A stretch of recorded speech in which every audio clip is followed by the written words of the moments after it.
Hello, karibu kwenye kipindi cha Mfahamu Mkunga Wako kinachoratibiwa na Chama cha Wakunga Tanzania TAMA. Na leo hii mtakuwa na mimi Hilda Kwezi, lakini siko peke yangu hapa studio, niko na mwenzangu. Karibu sana. Asante sana. Mimi labda ungewaambia watu waweze kufahamu. Mimi naitwa Anita Mganga, ni mkunga mtaalamu. Mkunga mtaalamu. Ndiyo. Mkunga mtaalamu unamaanisha nini mkunga mtaalamu? Ninachomaanisha kwenye jamii zetu tunafahamu, watu wanajua kisikia neno mkunga wanajua ni wale wakina mama wa kijijini ambao ndo wana kazi ya kuzalisha. Lakini tunaposema mkunga mtaalamu ni kwamba nimepata mafunzo maalum na ninatambulika kisheria na nina leseni ya kutoa huduma kama mkunga. Kwa hiyo wakunga kama za udereva au kuna leseni, unamaanisha leseni gani? Mkunga anakuwa na leseni ambayo inamruhusu kutoa huduma katika kipindi cha muda fulani, na katika leseni hiyo anapatiwa na Baraza la Wauguzi na Wakunga ambao itampa miongozo namna gani atoe huduma zake, na akienda kinyume na zile taratibu anaweza kunyang'anywa leseni asiendelee kutoa huduma za kitaalamu. Mkunga mtaalamu mwenye leseni anayefanya kazi kwa miongozo. Ndio. Sasa tuende kwenye lugha nyepesi. Asante. Miongozo. Ukisema miongozo kwa mtu sasa kuelewa, yani kwamba ninapokuwa namhudumia mama, unavyoniambia nifuate miongozo, unakuwa unamaanisha nifuate, yani nifanye nini? Ni vyovyote vile anavyokuja tu, au kuna mtu anakuwa ananisomea muongozo wa kwanza, muongozo wa pili? Asante kwa swali zuri. Naposema miongozo namaanisha kwanza, katika kila nchi kuna taratibu ambazo zinaongoza mtaalamu fulani afanye nini katika eneo lake la kazi. Kwa hiyo naposema kama mkunga anafanya kazi kwa kupitia miongozo, kuna taratibu ambazo tayari zimewekwa. Mtoa huduma katika upande wa ukunga afanye nini anapokuwa akitoa huduma zake na kipi asifanye. Unapofanya kile ambacho hakiruhusiwi ndani ya taaluma yako, unakuwa umeenda kinyume na miongozo inavyokutaka wewe ufanye. Ndicho ninachomaanisha. Sawa. Kwa hiyo katika kila huduma mnayoitoa kuna miongozo. Ndio. Na mkunga anatoa huduma gani na kwa kina nani? Asante. Mkunga ni taaluma ambayo kwa lugha nyepesi mimi napenda kusema ni huduma ambayo inaokoa maisha ya mama na mtoto. Lakini huduma hii mkunga anaitoa tangu mama anapokuwa anatafuta ujauzito, anampatia elimu ale nini, afanye nini ili aweze kubeba ujauzito wenye afya nzuri. Lakini pia kipindi cha ujauzito mkunga anahusika katika kumpa mama elimu ya kutunza ule ujauzito. Atambue dalili za hatari ni zipi na wakati gani arudi kliniki kwa ajili ya kupata msaada. Lakini pia mkunga haishi tu kutoa elimu na huduma za kliniki, anamzalisha mama kuhakikisha kwamba mama anatoka salama. Na mama akishajifungua, mkunga anaendelea kutoa huduma ikiwemo kumsaidia mama kuelewa namna gani amlee yule mtoto, anyonyeshe vipi yule mtoto, ale nini, ili kuweza kumsaidia mama kukubaliana na hali ya malezi, kwa sababu tunafahamu hasa mama mwenye mtoto wa kwanza wengi alizoea maisha fulani hivi ambayo hana mtoto, hakeshi usiku. Lakini mama akishajifungua kuna mabadiliko mengi ambayo mkunga anaweza kumsaidia mama ili aweze kuyachukulia katika namna nzuri na kufurahia safari ya malezi, asimuingize katika changamoto zingine. Hiyo ni kwa mama peke yake? Ni wakina nani wanafaidika? Yani wakina nani wanapata faida za mkunga? Anayefaidika na faida za mkunga ni mama, baba na mtoto kwa ujumla, lakini na familia yote, kwa sababu mama haishi peke yake, anaishi na wanafamilia. Kwa hiyo kama mama ataelewa peke yake namna gani ya kutunza ujauzito, namna gani ya kulea mtoto, afu baba asifahamu au wanafamilia wengine, inakuwa changamoto kidogo. Kwa hiyo mkunga anadili na familia nzima. Turudi sasa kwa mkunga Anita. Ndiyo. Mkunga Anita ni nani?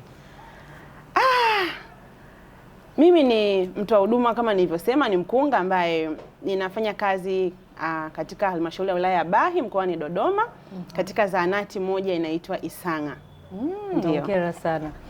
Na mkunga Anita huyu elimu yake tumeambiwa mkunga, umeniambia mkunga mbobezi nani? Mtaalamu. Mkunga mtaalamu. Ndio. Huyu mkunga mtaalamu amesomaje mpaka akafika kwenye utaalamu?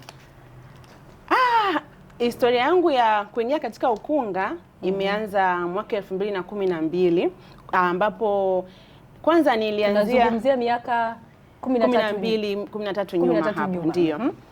Kipindi hicho nakumbuka nilipomaliza kidato cha 4 matokeo hayakuwa mazuri sana kwenda kidato cha 5 na cha 6, na nikawa natamani kufanya huduma za kusaidia mama na mtoto. Katika kipindi hicho sikuwa naelewa kwa ukubwa masuala ya ukunga. Miaka mingapi? Nilikuwa na miaka kama 18 hivi. Miaka 18 ukawa unatamani? Ndio. Hiyo tamaa Tuendelea, tutarudi hapo. Asante. Kwa hiyo nikawa natamani sasa kuangalia kozi gani naweza nikasoma katika kipindi hicho. Nikatuma maombi ya kwenda kusoma uuguzi na ukunga. Lakini wakati huo nakumbuka mimi babangu ni mkali sana. Kwa hiyo nikashauriana na mama, akasema usitegemee kuchaguliwa huko nursing peke yake. Kwa sababu usipochaguliwa huu mwaka utakaa nyumbani. Mimi nashauri uombe na ualimu. Kwa kusita sana nikajaza tena. Kipindi kile tulikuwa tunaandika barua, twende kwenye mifumo, unaandika barua kwa mkono, unatuma posta. Nakumbuka niliandika ile barua kwa mkono na nilikosea sana. Nikachukua rula nikafanya hivi. Yaani nilifanya kwa sababu ya kumfurahisha mama. Kwa hiyo nikajaza ile fomu, nikatuma posta. Nilipotuma posta, nikaa nasubiri matokeo. Moyo wangu ananiambia nichaguliwe kule nursing. Lakini kwa bahati mbaya sana, hapo pia umetuma na ualimu. Kwa bahati mbaya sana, mpaka ule muhula wanafunzi kuanza kwenda shuleni, matokeo yalikuwa yametoka ni ya ualimu na nikawa nimechaguliwa. Ilikuwa ni wakati mgumu sana. Leo tusingekuwa na mkunga Anita, mwalimu Anita. Kabisa. Kwa hiyo ilikuwa ni wakati mgumu sana, sikufurahia, lakini sasa ndo majibu yamekuja. Kwa hiyo basi nikaridhia uamuzi wa kwenda chuo cha ualimu. Kweli? Nikafungasha mabegi, nikaenda chuo kimoja kiko Moshi. Kinaitwa Mandaka. Nilipofika Mandaka nakumbuka mazingira yalikuwa ni mazuri, lakini kiuhalisia sikuwa na furaha katika safari yangu ya masomo. Na nilikuwa nakaa kiti cha mbele kabisa darasani ambako mwalimu anasimama, lakini mara nyingi nilikuwa nalala. Nilikuwa nalala kwa sababu nakuwa najikuta niko bored. Alafu nakuta vitu ambavyo sivifurahii, japo masomo hayakuwa magumu. Lakini nikiwa kule nikawa mara nyingi najaribu kuwasiliana na nyumbani kuendelea kuulizia vipi nimechaguliwa vyuo vya afya, naambiwa wewe umeng'ang'ania kwenda kwa kakangu, sasa baki usome. Basi safari ilienda mpaka miezi mitatu ikaisha, niko chuo cha ualimu, majibu ya nursing hayajatoka. Kwa hiyo miezi mitatu yote niko chuo cha ualimu. Siku moja kwa bahati nzuri sana mwaka 2012 kanda ya kaskazini walikuwa wanasaishia mitihani ya form 4 pale chuoni kwetu cha ualimu. Kwa hiyo tukaambiwa wanafunzi wote tutafunga tupishe lile zoezi la kusaisha mitihani. Ile siku nikapiga simu nyumbani ili kuwaandaa wanitumie nauli. Ndio nilipompigia kakangu akaniambia mnafunga lini? Akasema basi unapokuja njoo na kila kitu, umechaguliwa chuo cha nursing Manyara. Kwa hiyo ukija hautarudi. Ile siku ilikuwa ni furaha kubwa sana kwangu. Yes, kwa hiyo ndo safari yangu ya kuingia katika taaluma ya afya ilianzia hapo. Kule ukakacha. Kule kwa kweli sikurudi. Likizo ikapitiliza, ndio ikawa moja kwa moja. Yes. Kwa nilipofika nyumbani kweli nilipata support ya kakangu mkubwa ambaye sijawahi kuacha kumshukuru. Hata sasa hivi akisikia ataelewa. Akanipatia fedha. Kipindi hicho naye alikuwa ni mwanafunzi wa udaktari Muhimbili. Kwa hiyo ile bumu yake alitenga sehemu ndogo akanipa, akaniambia sasa hii utaenda kuanzia maisha huko chuo. Safari yangu ya kuwa mkunga ilianzia pale. Mtaalamu sasa. Yes. Lakini sasa pia safari hii ilisukwa na mambo kadhaa kidogo nikate tamaa. Kwa sababu nilipangiwa chuo Manyara, sehemu moja inaitwa Mbulu, sijawahi kufika wala sipafahamu. Katika safari ya kwenda nilikuwa njiani unakutana na mapori, yani huoni mji. Nikasema nitaweza kuishi tena huku. Mwaka gani? Maana sasa hivi 2012 ilikuwa ni mapori. Ilikuwa ni mapori sana kwa kweli. Nilianza kuona kama nitaweza kuishi huku kweli. Lakini nilipokaribia kufika sasa stand, ndio nikaanza kuona kuna kamwanga fani kama mji hivi. Nikashuka stendi, kwa bahati nzuri sana nikakutana na mmoja wa mtu ambaye nilikuwa nasoma naye chuo cha ualimu pale stendi. Naye aliacha? Hapana, yeye ndio kwao kipindi cha likizo. Kwa hiyo yeye ndio kwao yupo kule. Kwa akashangaa huko umefikaje, na mimi na wewe unaishi huko. Kwa hiyo nikamuuliza chuo kipo wapi, nimehamia huku, akanielekeza nikafika. Kitu pekee ambacho huwa mpaka leo sikielewi ni ile siku nimepanda boda na mizigo yangu, nimefika pale chuoni, nilipoingia getini. Nilipata hisia za ajabu. Ushakupita sehemu kama vile unajisikia kusisimka. Sasa nilipoingia getini ile siku nilipata ile hisia, yani nijisikia kama niko paradise, yani kama nimeingia sehemu fulani hivi ambayo yani ya ajabu. Hapana, sio baridi. Yani nilifeel like yes, hii ni sehemu ambayo natakiwa kuwa hapa. Sijawahi kujua masomo yapoje, lakini kitendo cha kuingia ndani ya gate. Kwa hiyo safari yangu ya kuwa mkunga ilianzia pale. Tukaanza masomo na nilijikuta sasa interest inakuwa zaidi sababu nimeanzia certificate. Na nikiwa nasoma masomo ya uuguzi na ukunga. Niliamua nilielewa kwamba ukunga uko ndani yangu kwa sababu katika yale masomo kuna kipindi tulianza kwenda wodini. Tulipofika wodini, tukienda zile wodi za wanaume wanaumwa, wanawake wanaumwa, watoto wanaumwa, yani zile za magonjwa ya kawaida, nilikuwa sijisikii, yani bado ilikuwa na kitu nilikuwa nahisi ndani yangu kinapwaya. Mara ya kwanza kwenda kliniki ya mama na mtoto RCH. Nilipofika pale, zile huduma zilikuwa zikifanyika, tunapima wajawazito, tunaona watoto wanakuja, tunatoa zile chanjo. Yani kuna namna nilikuwa najisikia yes, hii ni kazi natakiwa kufanya. Sasa swali likawa kwamba nikienda kuajiriwa nitapangiwa wapi? Yes. Lakini tukawa tunaambiana na wenzangu kwamba jamani, elimu yetu haitaishia hapa. Mimi nikisoma natamani kuja kuwa sehemu ya mama na mtoto. Kwa hiyo ndo safari yangu ikaendelea hivyo, na baadaye tulipoanza kwenda leba nikawa nafurahi sana. Na hata kuna nesi mmoja anaitwa Gladi, yuko pale hospitali ya wilaya ya Mbulu. Aligundua napenda kuzalisha. Kwa hiyo ikawa kabla hata hatujakomaa kuzalisha, ikitokea second stage hata kama ni saa 8 usiku atanipigia simu nikiwa hostel kwamba njoo huko, kwa naenda kutoa huduma. Ndio. Kwa safari yako ilianzia certificate. Mpaka wapi? Safari yangu ilianzia certificate na baada ya kuhitimu masomo 2014, 2015 nikabahatika kuajiriwa huko Bahi. Na 2016 nikajiunga na diploma ya uuguzi na ukunga. Sawa. Nikaendelea kutoa huduma, nikaendelea kupata elimu yangu hiyo, nilipomaliza nikaendelea kutoa huduma na baadaye sasa kwa sasa nimejiunga na chuo kikuu cha Aga Khan nikichukua bachelor ya ukunga. Sana. Asante. Mwaka wangapi sasa hivi? Niko mwaka wa 3. Unadhani maisha yako yangekuwaje bila ukunga? Naona maisha yangu bila ukunga sijui yangekuwaje, lakini najiona huenda nisingekuwa hapa nilipo kwa sababu hata wale ambao nilisoma nao walimu wakiona sasa hivi natoa huduma zangu, wengi wananiambia kule haukuwa sehemu sahihi kwa sababu huenda nisingefanya vitu kwa furaha, nisingefanya vitu kwa upendo, kwa sababu ukifanya kitu ambacho ndani ya nafsi yako haukifurahi, utafanya katika level za kawaida. Lakini najivunia kuwa mkunga kwa sababu ni kitu ninachokipenda na nakifanya kwa ufanisi mkubwa sana. Turudi nyuma sasa. Ndio. Wakati umechaguliwa kwenda ualimu, ukasema kwamba hata ulipoenda bado moyoni mwako ulihisi kama kuna kitu kinakosekana. Ndio. Hebu sasa turudi huko nyuma. Ni tukio gani lilokugusa hadi ukaamua lazima uwe mkunga? Yaani ule ulazima ule ulikuwa unatoka wapi? Chimbuko lake ni nini? Chimbuko langu kubwa mimi nafikiri ni wito. Kwa sababu zikawa nyingi, lakini ninahisi kuna wito ndani yangu ambao nilikuwa natamani sana kufanya kazi ambayo inahusisha sana kuokoa maisha ya watu. Nikiamini kwamba katika kazi hii nafanya kazi pamoja na Mungu. Hapana, yani si kuna fire wanaokoa watu, kuna kazi nyingi kuna kazi za Ni kweli kuna kazi nyingi za kuokoa maisha ya watu, lakini tunapozungumzia swala la ukunga linahusika na uumbaji. Tunahusika na katika kuhakikisha safari ya maisha mapya. Hiyo ni kazi ambayo haifanani na kazi nyingine yoyote ya kuokoa maisha ya watu.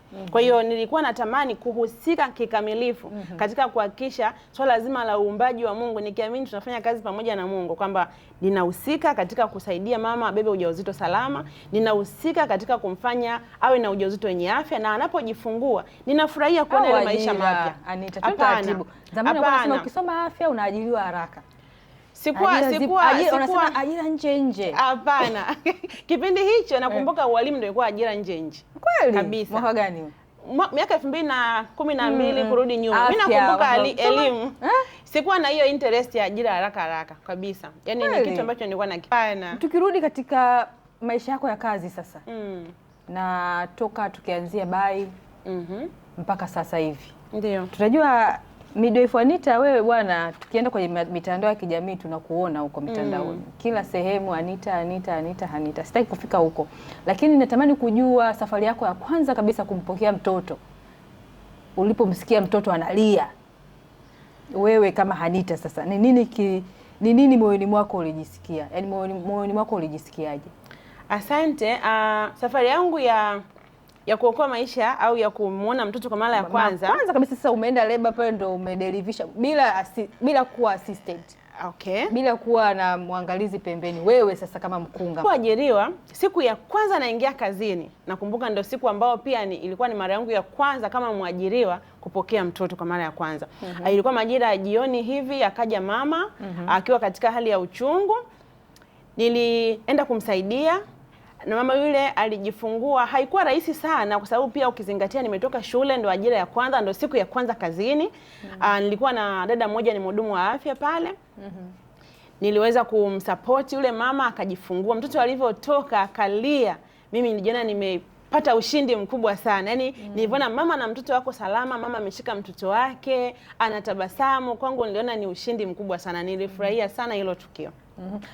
Hapo ulikuwa tayari una mtoto? Hapana, nilikuwa bado sina mtoto. Na hata mipango ulikuwa? Hata mipango ilikuwa haipo. Ulikuwa kama una miaka mingapi kipindi hicho? Nilikuwa na miaka 21. Yaani moyoni mwako ulijisikia? Nilijisikia faraja kubwa sana, furaha, nilijiona ni mshindi kwa sababu tunafahamu safari ya ujauzito huwa ina changamoto zake, lakini pia kujifungua, nilipoona mama anahangaika, mama anapitia maumivu makali, mpaka hatua ya mtoto anatoka na mimi ndio nimempokea, nimemtoa na ametoka salama. Kwangu ilikuwa ni ushindi na nilijisikia vizuri pia ukizingatia mazingira ambayo niliajiriwa ni kijijini sana. Nimeenda nikiwa binti mdogo, sina mtoto. Pia hata mwitikio wa wanajamii kwa sababu yule mama alikuja na ndugu zake. Wakaambiwa anemhudumia ndo aka katoto. Kwa hiyo yani ile tu kuona kwamba aka katoto kameweza kuzalisha na jamii pale nje wale wabibi wameweza kuona kwamba aka katoto kameweza. Kwangu ilikuwa ni ushindi mkubwa sana. Na tukirudi katika kwa sasa hivi sasa. Ukikumbuka wakati huo tumeongelea wakati wa furaha.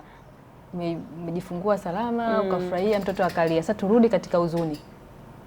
Kuna wakati ambao ulipata labda kitu cha kukuliza wakati unamhudumia mama na mtoto ambacho kilisababisha moyo wako ukasononeka? Nakumbuka kipindi fulani wakati naendelea kutoa huduma, ilikuwa ni msimu wa mvua. Wakati gani sasa? Wakati wa tayari nipo kazini. Tayari upo kazini. Yes, nipo kazini. Ilikuwa ni msimu wa mvua, zinanyesha sana. Na mazingira ya vijijini, wamama wengine wanaishi pembezoni kabisa na wengine wako maeneo ya jirani. Lakini pia wakati huo hata pikipiki hazikuwepo. Yaani hata ikiwepo ni moja au wakati mwingine hakuna kabisa. Alafu mama mmoja akaletwa akiwa na hali mbaya ya uchungu mkali, anavuja damu. Ile hali ilinifanya kwanza nikapata hofu kubwa sana. Alafu hapo ndo ameletwa. Hapo ndo ameletwa. Na safari gani tu? Aletwa tu na baskeli. Okay, sawa. Yes, na vijana tu wameshika huku na ndugu wengine wanakimbizana. Nilipaniki, nilichanganyikiwa kidogo, lakini nikasema nitaweza kwa sababu mazingira ya vijijini mara nyingi watu wa huduma tuko wachache. Na inapofika masaa yale ya ziada, mtu wa huduma anakuwa yuko mmoja ambaye tunasema yupo call kwamba labda tumefanya kazi mpaka saa 9, kuanzia saa 9 mpaka asubuhi ni shift ya Anita peke yake. Kwa hiyo inapotokea dharura wewe ndio utakayepambana kwenda kuisolve. Kwa hiyo ile siku nilikuwa kwenye wakati mgumu sana. Sijui naanzia wapi, sijui nafanya nini, lakini kwa msaada wa wale ndugu wachache niliweza kumpokea yule mama na kumsaidia kwa vile nilivyoweza na hatimaye alijifungua. Lile tukio kila nikilikumbuka ndani ya nafsi yangu nawaza vitu viwili. Je, mama angefariki mikononi mwangu? Je, yule mtoto angepotea ingekuaje?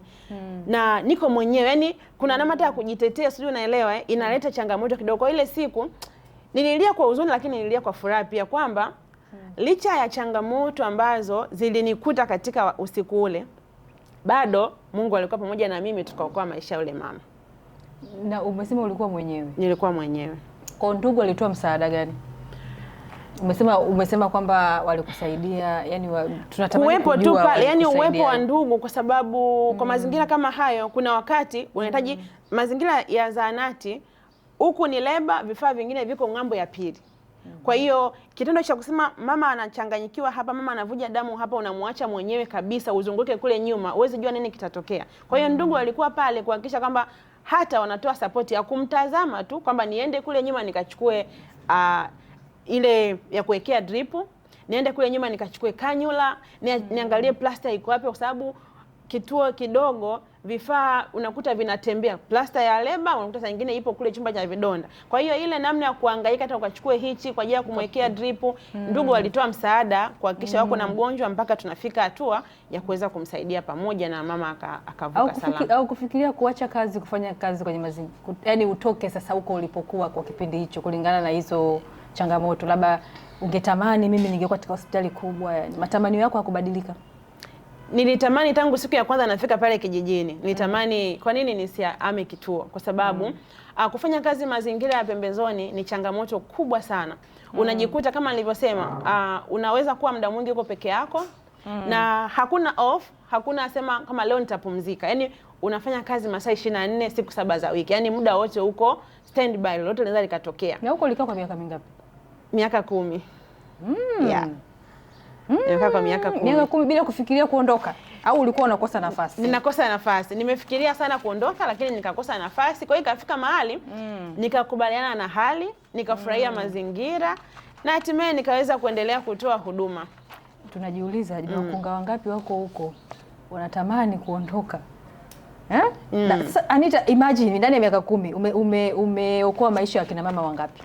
Unaweza ukakumbuka? Ndani ya hiyo miaka 10 ambayo ulitamani kuondoka lakini haukuondoka, labda kwa mapenzi ya Mwenyezi Mungu. Kwa pale kijijini zaidi ya mama 200 wameweza kuokolewa maisha yao kupitia mikono yangu. Sasa imagine wale wakunga ambao wanatenda katika hali kama hizo alafu wanaondoka. Kwa maana hiyo kwamba kuna mama 200 wanaweza wakawa wamekosa kuhudumiwa na mkunga kwa sababu mkunga ameondoka. Kabisa. Na kwa hakika katika hii safari nimeweza kujifunza vitu vingi. Tunafanya kazi katika mazingira magumu sana ambayo mtu mwingine anaweza asiyaelewe, lakini tangu mwanzo nilisema hii kazi tunafanya pamoja na Mungu. Na katika mazingira hayo magumu mimi nimeuona mkono wa Mungu, kwa sababu jamii imenipokea vizuri. Nimejifunza kazi katika mazingira magumu ambayo akanifanya nikajiamini hata katika kusimama mwenyewe na kuendelea kutoa huduma. Lakini pia katika mazingira yale magumu nilipata mwangaza wa dunia kunijua kupitia mazingira yale magumu. Huenda ningekuwa katika mazingira fursa.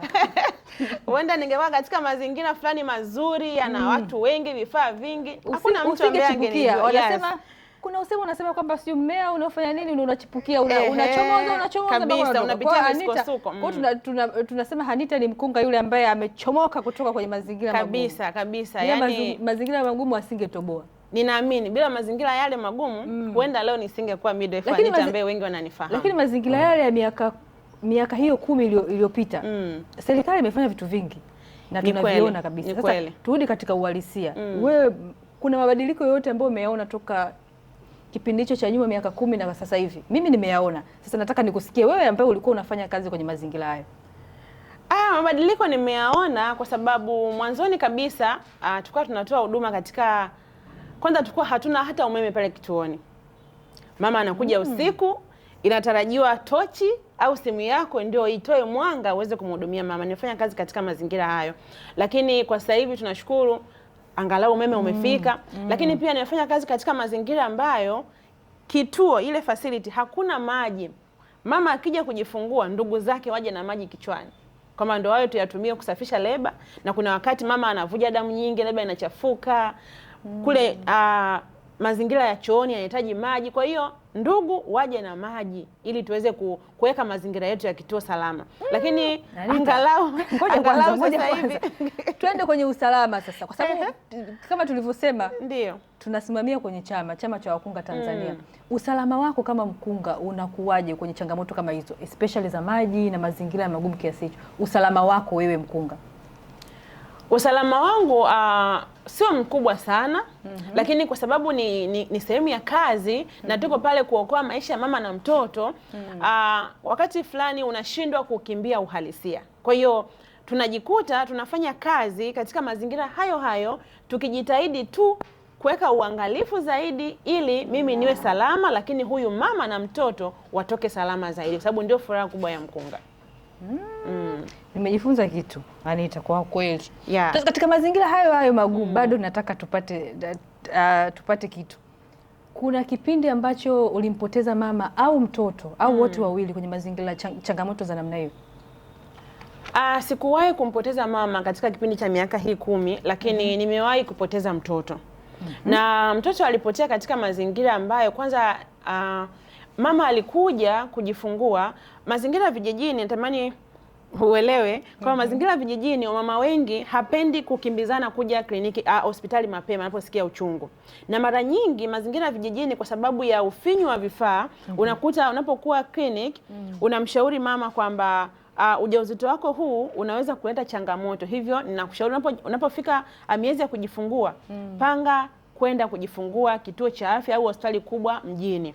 Kwa sababu ya hali duni ya kiuchumi, mama atapita huku atapita kule, anasubiri, yani ameshasikia yani uchungu ule umefika penyewe, ndo anakuja kituoni kwako. Na akija pale kama mkunga huwezi kumfukuza, utampokea. Sasa hiyo siku alikuja mama akiwa na maumivu makali sana na maumivu ya uchungu wa kujifungua. Yani kama mkunga nikiatazama, mbona sio ya kawaida, yani najua uchungu unauma, lakini hii sasa imepitiliza. Alafu unakuta ukipima njia yake ili kuona kwamba amefunguka njia kiwango gani ili aweze kujifungua, bado yupo katika hatua za awali hapo.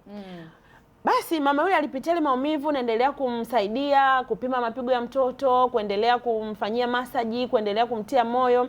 Baadaye sana alikuja kujifungua akiwa katika hali ambayo mtoto wake hakuweza kupumua, na kile kitu kiliniumiza sana.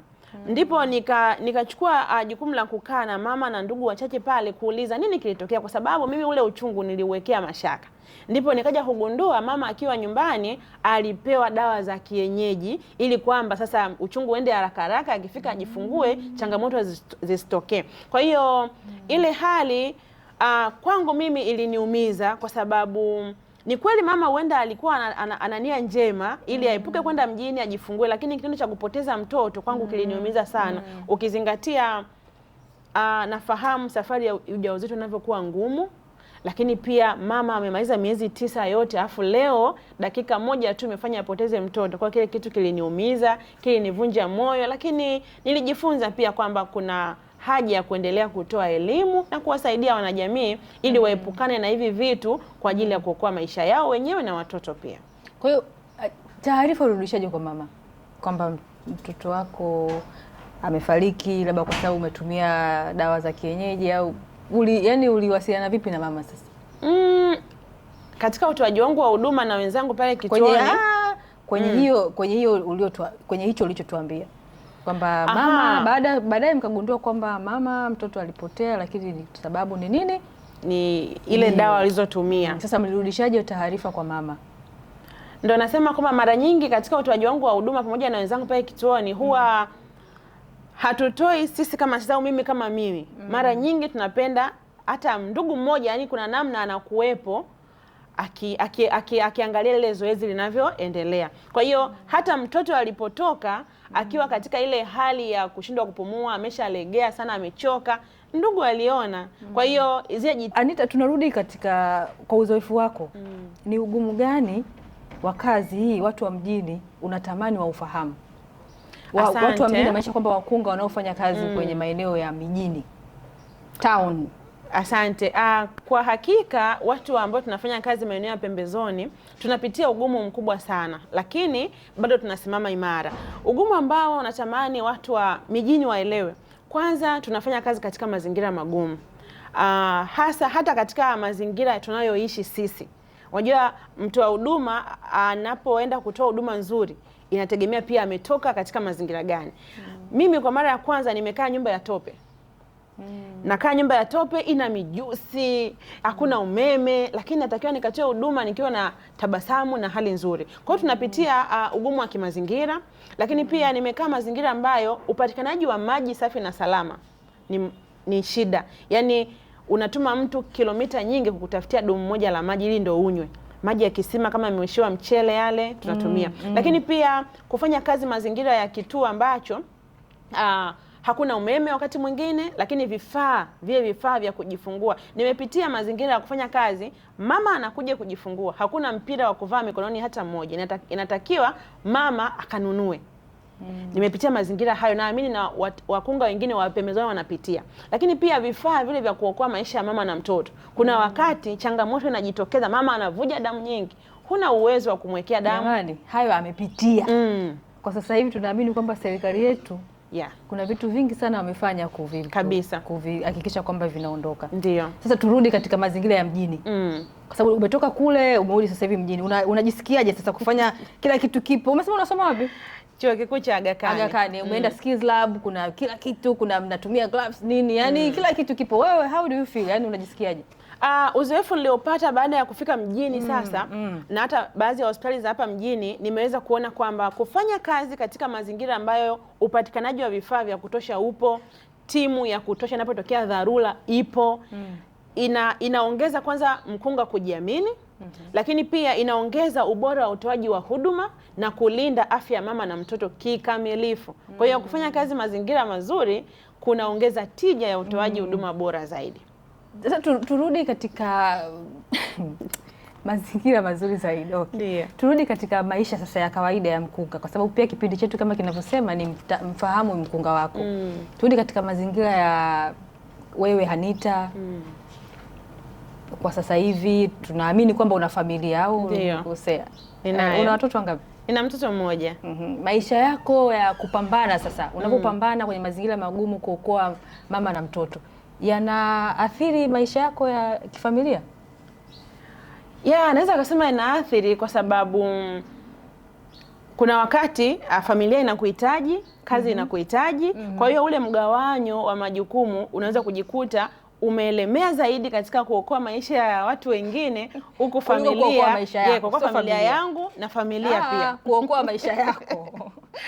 Kabisa. Kwa hiyo kuna wakati pia mtoto anakuhitaji, hata unaporudi nyumbani yeye anatambua mama yuko hapa, anatamani mcheze mcheke, lakini mama ulishachoka. Kwa hiyo unajikuta unamuignore au unampuuzia. Kwa hiyo kuna vitu ambavyo pia kama familia vinakosa. Maisha ya mahusiano? Maisha ya mahusiano hayaathiriki sana kwa sababu mwenzangu pia na yeye ni mkunga. Kwa hiyo tunapitia stress na furaha kwa pamoja. Tunataka na familia yako. Hongera. Asante. Nilikuwa sijui. Kwa hiyo yupo kwenye pembezoni au mjini? Yupo pembezoni. Itabidi kipindi kijacho tumwite mkunga Anita na mume wake ili tupate sasa stories za familia ya kikunga. Au wanaongeaga mambo gani? Mkiwa wenyewe mnaongea. Tuombe kidogo. Tunaongea mambo tu ya kawaida. Kama kuna changamoto ilitokea, tuone wapi tulikosea, wapi tunatakiwa kuboresha. Lakini na mambo ya kawaida ya maisha. Sasa wewe turudi hapo kwa mkunga mwenzio. Ni story gani anakupa baada ya yeye kumhudumia mama? Maana sasa unajua mkunga wa kiume mama ni jinsia tofauti na baba. Kwa hiyo sisi sio changamoto kwa sababu tunamhudumia mama jinsia zinafanana, au sio? Yeye kwa upande wake upati wivu kidogo? Hapana, kwa sababu tunafanya kazi kituo kimoja. Kwa hiyo sipati changamoto sana ya kuona kwamba baba kuna vitu ambavyo haviendi sawa na kuna wakati tuko labor pamoja, tunamhudumia mama mmoja. Au mpigize kwambia sogea basi kidogo. Hapana. Na wateja wanampenda pia, hata anapokuwa mwenyewe wanampenda. Anita. Kweli. Wanampenda unamaanisha nini? Yaani wanapenda ile huduma yake, wanapenda kuhudumiwa na yeye. Kwa hiyo nimejikuta nimezoea na naona ni kazi ya kawaida, tunafurahia maisha yanaenda. Sasa turudi katika muundo wa teknolojia kwa sasa hivi. Wewe kama mkunga umejiandaaje na mabadiliko ya teknolojia? Siku hizi tunaambiwa kuna chatbox. Sasa hivi tumeambiwa kuna AI. Kuna social medias, Instagram, TikTok.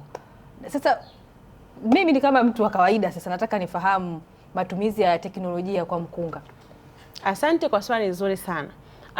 Mabadiliko haya ya teknolojia yanafanya kuweza kwanza kuuza taaluma yetu.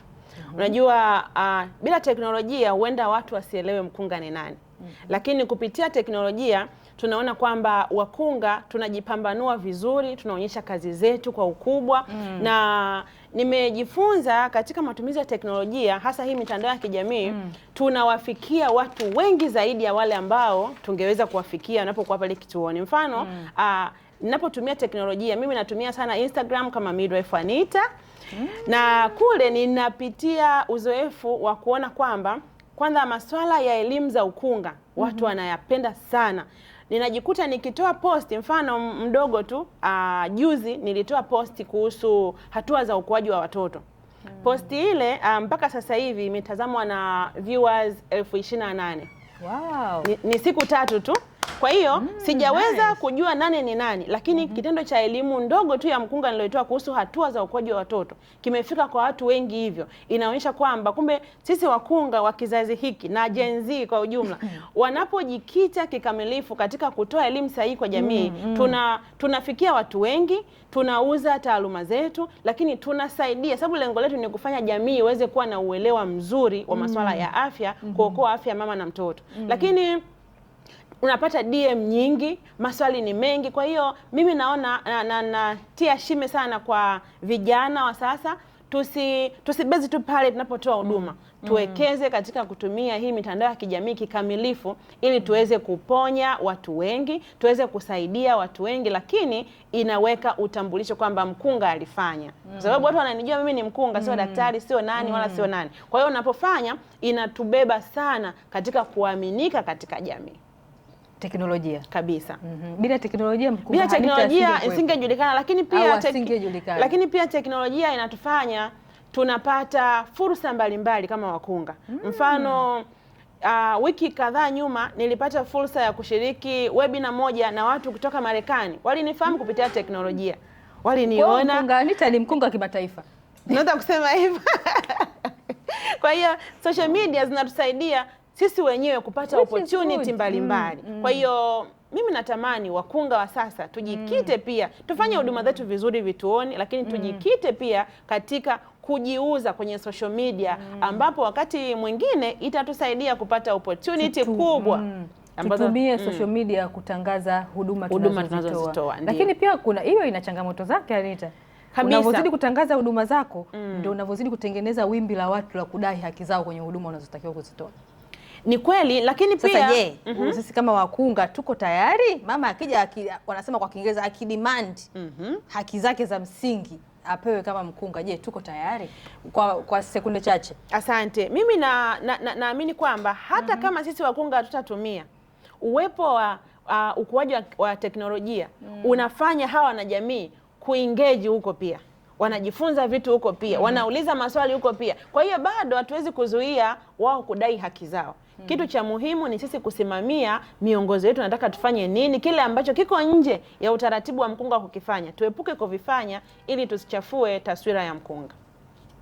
Unatamani mtoto wako afuate nyayo zako? Mimi natamani. Mimi natamani afuate nyayo zangu, kwa sababu mimi binafsi nimeshuhudia mambo mengi sana katika kazi hii ya ukunga ninayoifanya. Neno moja ambalo mama anakuambia Mungu akubariki. Mimi huwa nalichukua kwa ukubwa na ninaona kweli likifanya kazi. Lakini wengine wanaambiwa hata ukimpa mtu hela barabarani anakuambia Mungu akubariki. Ni kweli. Lakini tunapokuja katika masuala ya kuokoa maisha ya mtu, mama alikuja na uchungu mkali, mama alikuwa anavuja damu nyingi, mama alichanika vibaya ukamshona, mama alipitia kitu fulani ambacho kwake kilikuwa kinaonekana kabisa kinataka kuondoa maisha yake, alafu ukamsaidia, ukamvusha salama. Akisema Mungu akubariki ni tofauti na mimi ngakutana na wewe ngakupa 500 Mungu akubariki. Yaani mimi kwangu naichukua kwa uzito huo. Na kijana wangu akifuata nyayo zangu, ninaona kuna vitu vingi sana atatetewa na Mungu. Sababu mimi nikikwambia historia yangu nyuma ya kamera nitakwambia vitu vyangu vingi sana, hata safari hii ya masomo. Ninaamini nimefika hapa nilipo kwa sababu ya ile Mungu akubariki. Amina. Kwa Mungu akubariki 200. Na miaka 10 iliyopita. Kabisa. Amina. Kwa mfano ungepewa sekunde 30 kuzungumza na taifa, ungewaambia nini kuhusu wakunga wa maeneo ya pembezoni? Kikubwa ambacho ningeweza kuambia, kwanza wakunga watuamini. Tunaweza kutoa msaada kikamilifu katika kuokoa maisha ya mama na mtoto. Lakini watufurahie na kutupenda, kwa sababu wakunga ni binadamu pia. Mkunga wa pembezoni anapitia mazingira magumu sana ambayo hata yeye mwenyewe wakati fulani akikaa yanampa msongo wa mawazo, lakini bado anajifuta machozi, anakuwa na tabasamu lake, anaenda kazini kutoa huduma ili amfurahishe mteja, atoke akiwa na faraja. Kwa hiyo wakitupa ushirikiano kikamilifu, wataimarisha afya zetu za akili na kufanya tutoe huduma nzuri ambao zitaendelea kukuza kizazi cha sasa na kijacho. Kwa vijana sasa, vijana hawa sasa hivi tunawasikia, tunawahitaji Gen Z, wanaotamani kuwa wakunga, ni ujumbe gani ungewaachia? Ujumbe mkubwa ambao natamani kila anayetamani kuwa mkunga nimwachie kwamba ukunga sio sehemu ya kuja kujaribu. Yaani kama mtu sio sehemu ya kuja kujaribu. Sio sehemu ya kuja kujaribu. Yes. Ni sehemu ambayo inahitaji mtu ambaye kweli ana nia ya dhati katika kuokoa maisha ya mama na mtoto. Kwa sababu kuna kupanda na kushuka kwingi, kuna kuvunjika moyo kwingi, lakini bado unahitajika kusimama imara. Kitu kidogo nikasema kuna wakati tunafanya kazi katika mazingira ya majanga mbalimbali. Mazingira kuna mafuriko, mazingira kuna mvua kubwa, mazingira lakini kuna vitu mvua, mama anaacha kujifungua. Yes, mama hasimami kujifungua kwa sababu ya janga la mvua. Yes. Kwa hiyo anapoingia katika hii taaluma awe thabiti kusaidia mama na mtoto ili tuweze kupunguza zile kelele za kunyoshewa vidole, kwa sababu kuna wengine anakuja tu kasikia baba kuna kazi, kuna wengine wananifuata nataka kuwa kama wewe, kumbe hajui struggle ambayo tunapitia. Yaani kuna wakati tunaonekana tuna furaha lakini tumepitia magumu mengi ambayo Anita. Kabisa. Unatutisha. Hapana, siwatisha. Unajua ukweli lazima usemwe ili mtu anapokuja aje akiwa na nia ya dhati. Yaani asije kutafuta fursa. Kuna wakati tunapitia tunaonekana wenye furaha, kumbe moyoni mwetu tunapitia maumivu pia. Yaani kuna mtu anafahamu kwamba akiona tu mkunga amevaa nguo nyeupe au amevaa nguo kama hizi kwamba yani ule tu muonekano tayari ndo mtu ameshakuwa mkunga, anapitia maisha fulani safi. Hapana. Na wengine hata juzi nikutana na mtu ananiambia nyinyi wakunga mnalipwa vizuri. Mwingine anafikiria kwenye hii taaluma tunalipwa vizuri sana, lakini mioyo yetu ndio inahitajika zaidi kwenye hii kazi na sio vingine vyote. Customer care tunasema. Kabisa. Hata kama umegombana na baba chanja, lazima ukienda kazini uwe na tabasamu. Hiyo nimeipenda. Hata kama tumegombana nyumbani na baba chanja, ukienda kazini pale aache huko. Pale lazima mama atoke salama. Mama atoke salama. Kabisa. Tunasema kila uzazi ni salama. Ni salama ndio. Na mkunga anaokoa maisha na mkono wao kabisa. Sawa. Asante sana Mkunga Anita. Asante. Kazi unayoifanya si ya kawaida. Nashukuru. Tuna appreciate sisi kama chama cha wakunga Tanzania. Tunaona namna ambavyo tunaipeperusha bendera ya wakunga Tanzania. Kwa hiyo endeleeni kufanya hiyo kazi, lakini pia kikubwa tumejifunza ni kwamba kuna utofauti kati ya mkunga anayefanya kazi maeneo ya pembezoni na mkunga anayefanya kazi maeneo ya mjini. Kabisa. Kwa hiyo sasa, ndugu zangu, kama kuna utofauti, tunapoenda kupata huduma kwa hawa watu wawili tofauti, inabidi tubebe hiyo akili kwamba hawa watu wawili ni tofauti kulingana na mazingira wanayopitia. Lakini all in all, serikali yetu imekuwa ikijitahidi, ikipambana kuhakikisha kwamba huduma ya mama na mtoto inapatikana kwa ubora wake. Na wakunga wanakuwa ni wakunga wataalamu waliosomea, wenye ubobezi, wenye ujuzi na weredi ambao wanaweza kumsimamia mama kwenye hatua zote za uzazi. Kabisa. Kwa hiyo asante sana, Mwenyezi Mungu akubariki. Endelea kutoa huduma bora kwa mama na mtoto bila kumsahau baba, lakini pia endelea kuwa mama bora kwa familia yako. Asante sana. Asante. Sisi kama chama cha wakunga Tanzania au Tanzania Midwife Association tunapatikana kwenye social media zote, tukianzia na LinkedIn tunapatikana kama Tanzania Midwife Association. Tunapatikana Facebook pia kama Tanzania Midwife Association, Instagram natupata kama tama.tanzania, lakini pia tunapatikana kwenye website yetu ni www.tama.co.tz. Anita, asante sana, tunakushukuru kwa kulinda maisha ya mama na mtoto, tunakushukuru kwa huduma unayoitoa. So tumemalizana na Anita kwa leo, lakini sio mwisho wa vipindi vijavyo. Tutaendelea kupatikana kwenye social media zetu. Ciao, see you. Mkunga anaokoa maisha.